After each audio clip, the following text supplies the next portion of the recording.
मेरा नाम जावेद इकबाल है और मैंने 100 बच्चों का कत्ल किया है। और पता नहीं ये खुदा का खौफ है या फिर मेरी मर्जी जो मैं अपना गुनाह कबूल करता हूँ। और मेरी आपसे ये दरख्वास्त है कि आप मेरी इस खबर को पूरी दुनिया तक पहुँचाएं। कुछ ऐसा स्टेटमेंट था पाकिस्तान के एक पागल सन की या फिर बेखौफ सीरियल किलर का।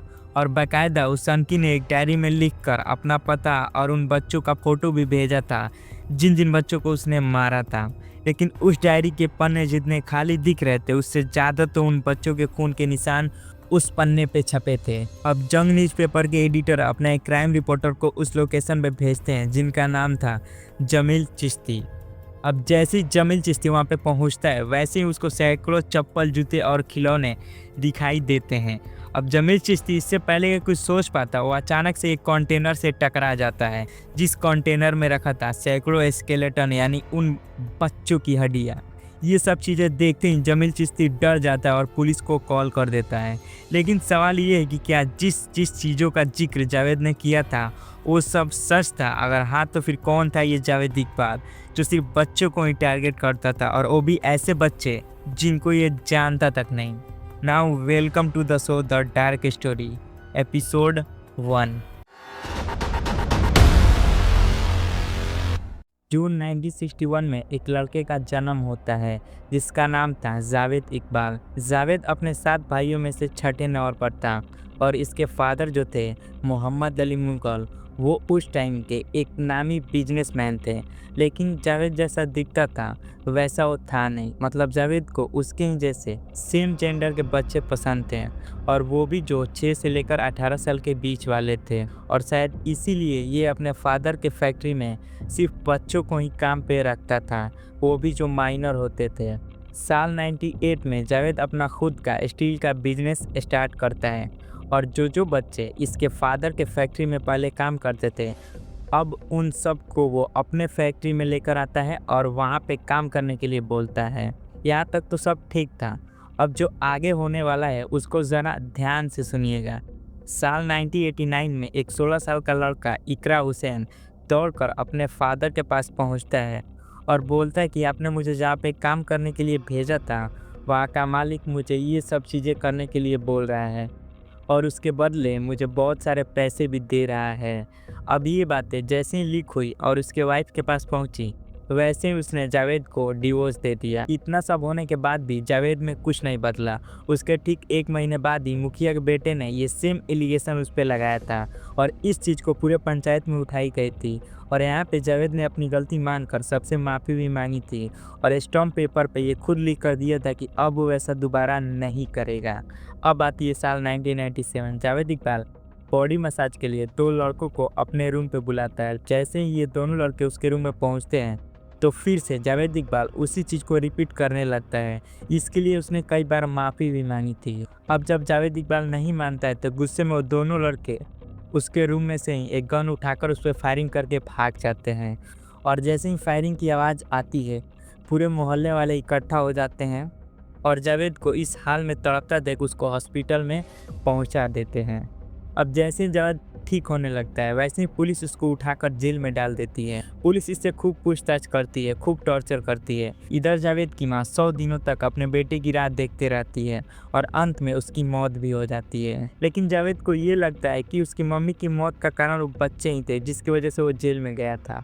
और यही सब सोचते सोचते जावेद इकबाल को बच्चों से नफरत होने लगती है। अब साल आता है 1998 और जावेद अपना सारा कारोबार बेच बाच कर दूसरी जगह पर शिफ्ट हो जाता है 16 बी रावी रोड कसूरपुरा लाहौर। यहाँ पे जावेद अपने लिए एक छोटा सा घर खरीदता है और यहीं पे जावेद इकबाल करता है 100 से भी ज़्यादा लड़कों का बेरहमी से कत्ल। जावेद सबसे पहले उन बच्चों को निशाना बनाने लगता है जो बच्चे अनाथ होते थे या फिर जो फुटपाथ पे सोते थे। जावेद उन जैसे बच्चों को पैसे की लालच देकर अपने घर बुलाता था, फिर उनके साथ ज्यादती करता था और जब उन बच्चों से उसका मन भर जाता था तब उन बच्चों का सीकर से गला घोट कर मार देता था और उस डेड बॉडी को जावेद तेजाब से गला देता था। लेकिन जो पार्ट तेजाब से नहीं जल पाती थी उनको ये रावी नदी में ले जाकर फेंक देता था और ऐसा कर करके उसने 100 बच्चों का कत्ल कर दिया था।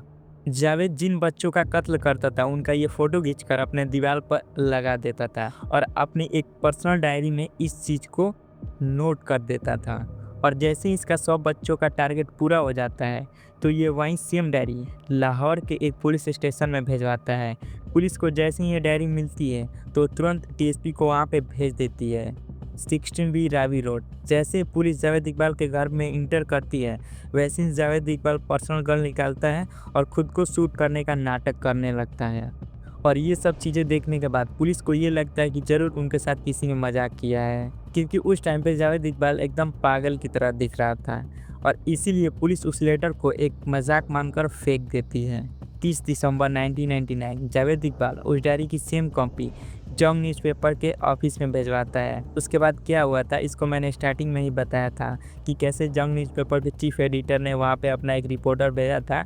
उसके बाद उस रिपोर्टर ने इस चीज़ की सारी जानकारी पुलिस को दे दी थी। अब पुलिस उस सारी चीज़ों को जब्त कर लेती है और वहाँ पे उनको एक डायरी मिलती है जिस डायरी के एंड पेज पे ये लिखा था कि मेरा नाम जावेद इकबाल है और मैंने 100 से भी ज़्यादा बच्चों का कत्ल किया है। इस चीज़ का मुझे पछतावा है, इसलिए मैं रावी नदी में कूदकर जान देने जा रहा हूँ और मुझे खोजने की कोशिश मत करना।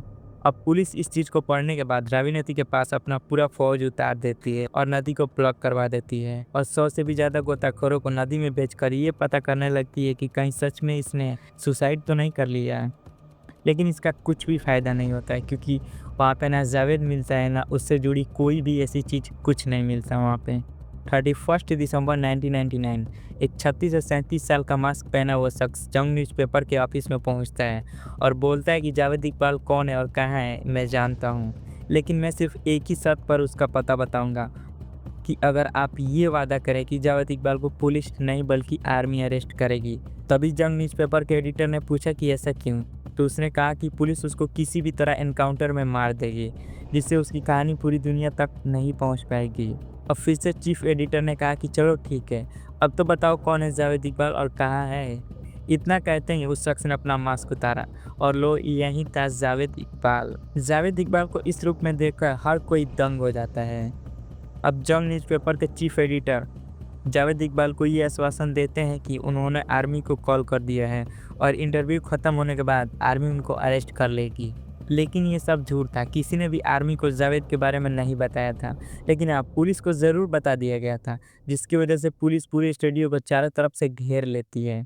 एक न्यूज़ रिपोर्टर ने जब जावेद इकबाल से पूछा था कि मान लो आपका 100 बच्चों का टारगेट था, अगर उसमें से कोई एक बच्चा भी वापस आ गया तो उस पर जावेद इकबाल ने कहा था कि ऐसा हो ही नहीं सकता।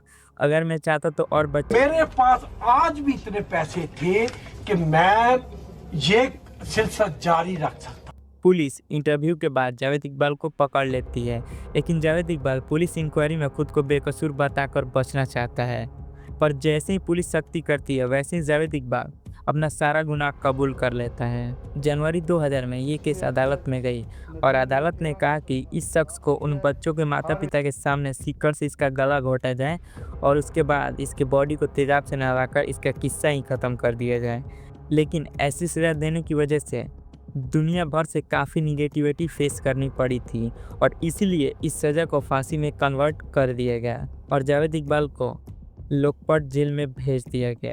लेकिन अफसोस तो ये था कि फांसी से पहले ही उसने जेल में सुसाइड कर लिया है और उसके बाद पोस्टमार्टम रिपोर्ट आती है। पोस्टमार्टम में उसके शरीर पर काफ़ी चोट मिलता है, ऐसा लग रहा था जैसे ये सुसाइड नहीं एक मर्डर है।